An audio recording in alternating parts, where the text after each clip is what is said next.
Hello दोस्तों, welcome back to my YouTube channel. आज का टॉपिक है how to create an entity relationship diagram. तो दोस्तों, मैंने इससे जस्ट पहले एक वीडियो बनाया था जिसमें मैंने एक्सप्लेन किया है कि एंटिटी रिलेशनशिप डायग्राम क्या होता है, उसके यूज़ क्या है, उसको क्यों यूज़ करना है, उसके एडवांटेजेस और डिसएडवांटेजेस सभी चीज़ें डिस्कस किया था उस वीडियो में।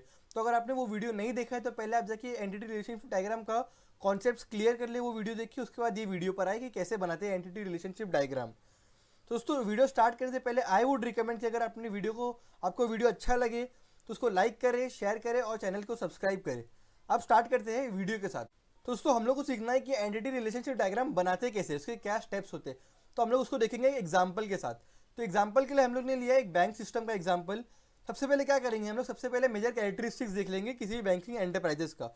तो 4 मेजर कैरेक्टरिस्टिक्स होते हैं। तो पहला क्या है, बैंक के ब्रांचेस। बैंक अलग अलग ब्रांचेस में ऑर्गेनाइज होता है और ब्रांचेस अलग अलग जगह पर लोकेटेड होते हैं और हर ब्रांच का कुछ ना कुछ यूनिक नेम होता है। जैसे कि आपको पता होगा कि बैंक का IFSC कोड होता है जो कि यूनिक होता है। नेक्स्ट होगा बैंक के कस्टमर्स, जो कि आइडेंटिफाई होंगे उनकी कस्टमर आईडी से, क्योंकि इस कंडीशन में कस्टमर आईडी यूनिक होते हैं। अब बैंक क्या करता है, कस्टमर की इन्फॉर्मेशन स्टोर करता है, जैसे कि कस्टमर नेम, कस्टमर की स्ट्रीट, कस्टमर की सिटी और बाकी सारी इन्फॉर्मेशन कस्टमर की स्टोर करता है वो। थर्ड इंपॉर्टेंट कैरेक्टरिस्टिक क्या है बैंक का दोस्तों, उसके एम्प्लॉयज़ जो जाने जाते हैं उसकी एम्प्लॉय आईडी से। वो क्या करते हैं, बैंक स्टोर में काम करते हैं और कस्टमर्स की इन्फॉर्मेशन है उनको सर्विस प्रोवाइड करते हैं। अब दोस्तों, बैंक दो तरह का अकाउंट ऑफर करता है। पहला है सेविंग अकाउंट और दूसरा है करंट अकाउंट। दोस्तों, अब बैंक में कस्टमर दो ही काम करता है, या तो पैसे डिपॉजिट करता है या तो एक लोन लेता है बैंक से। तो अब हम लोग देखते हैं कि entity relationship diagram for a bank system कैसे बना सकते हैं हम लोग। तो दोस्तों, मैंने इसके लिए बेसिकली 4 स्टेप्स में इसको डिवाइड कर दिया है। अब फर्स्ट स्टेप क्या है, सबसे किसी भी ऑर्गेनाइजेशन का आपको एंटिटी रिलेशनशिप डायग्राम बनाना होगा तो आपने सबसे पहले क्या करना है, उसके जो मोस्ट इंपॉर्टेंट एंटिटीज़ है उसको आइडेंटिफाई करना है, उसको लिख लेना है कौन कौन से है। जैसे बैंक के केस में सबसे इंपॉर्टेंट एंटिटीज़ क्या होंगे, कस्टमर होगा, एम्प्लॉय होगा, अकाउंट होगा, लोन होगा और ब्रांच होगा। तो अब उसको देखते हैं हम लोग क्या है। तो दोस्तों, यहाँ मैंने पाँचों एंटिटीज़ को ले लिया है। मैंने कस्टमर, ब्रांच, लोन, अकाउंट और एम्प्लॉय को मैंने कंसिडर कर लिया है। अब जाते हैं नेक्स्ट स्टेप पर। दोस्तों, नेक्स्ट स्टेप क्या है हमारे पास, हर एंटिटीज़ के एट्रीब्यूट्स को आइडेंटिफाई करना।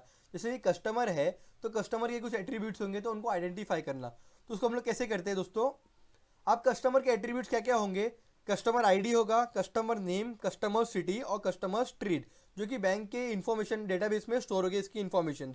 अब पॉसिबल है कि कस्टमर नेम और customer city and customer street ये तीनों दो या दो से ज़्यादा लोग का सेम हो, लेकिन कस्टमर आईडी जो बैंक प्रोवाइड करती है वो तो यूनिक होगी। तो इसलिए यहाँ पर ये कस्टमर आईडी प्राइमरी की हो जाती है और इसीलिए हम लोग ने इसको अंडरलाइन कर दिया है। अब दोस्तों, नेक्स्ट है एट्रीब्यूट्स एम्प्लॉय का।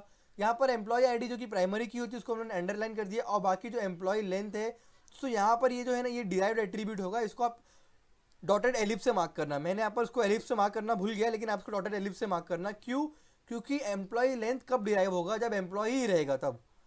अब दूसरा चीज़ है डिपेंडेंट नेम, एम्प्लॉय का टेलीफोन नंबर, स्टार्ट डेट कब किया उसने जॉब और एम्प्लॉय नेम, ये एट्रीब्यूट्स उसने बैंक ने स्टोर कर लिए। नेक्स्ट बात करते हैं ब्रांच की। तो ब्रांच की क्या क्या इन्फॉर्मेशन बैंक स्टोर करेगा, ब्रांच के असेट्स क्या क्या है, ब्रांच कौन सी सिटी में लोकेटेड है और ब्रांच का नेम। नेक्स्ट बात करेंगे लोन की। तो दोस्तों, लोन में दो मेन एट्रीब्यूट्स होते हैं, लोन अमाउंट कितना है और लोन नंबर क्या है। लास्ट है अकाउंट के एट्रीब्यूट्स। तो अकाउंट के एट्रीब्यूट्स क्या होंगे, अकाउंट नंबर और अकाउंट में कितना बैलेंस है। अब दोस्तों, जाते हैं थर्ड स्टेप की तरफ। तो दोस्तों, अभी तक आपने एंटिटीज़ को और उसके एट्रीब्यूट्स को आइडेंटिफाई कर लिया। अब थर्ड स्टेप आपका है एंटिटीज़ के बीच में रिलेशनशिप आइडेंटिफाई करना। तो पहले कस्टमर और बैंक के बीच में, कस्टमर और एम्प्लॉय के बीच में रिलेशनशिप क्या होगा, कस्टमर का और बैंकर का। अब नेक्स्ट रिलेशनशिप होगा एम्प्लॉयज़ का आपस में। जैसे कि एम्प्लॉयज़ के बहुत सारे लेवल होते हैं, एक होता है कैशियर, फिर होगा मैनेजर, फिर उसका जो लीडर होगा, अलग अलग लेवल्स होते हैं एम्प्लॉय के। तो एक दूसरे के लिए ये लोग काम करते हैं। जैसे मैनेजर के जो नीचे की एंटिटी है वो मैनेजर के इंस्ट्रक्शंस पे काम करेगी।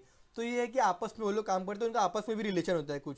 दोस्तों, नेक्स्ट रिलेशन है कस्टमर और अकाउंट के बीच में। अब कस्टमर और अकाउंट के बीच में रिलेशन क्या है, डिपॉजिटर का। कस्टमर क्या करता है, अकाउंट में पैसे डिपॉजिट करता है फिर विड्रॉ करता है। अब नेक्स्ट रिलेशनशिप है कस्टमर का और लोन का एंटिटी के बीच में। क्यों, क्योंकि कस्टमर क्या करेगा, लोन बोरो करेगा, तो रिलेशनशिप क्या बनेगा, बोरोवर का रिलेशनशिप बनेगा। दोस्तों, लास्ट रिलेशनशिप बनेगा ब्रांच का और लोन का। मतलब बैंक आइडेंटिफाई करेगा कि हर ब्रांच में किस कस्टमर ने कितना कितना लोन लिया है। दोस्तों, आते समझा आपको। अब जाते हैं नेक्स्ट स्टेप के ऊपर, फाइनल स्टेप के ऊपर।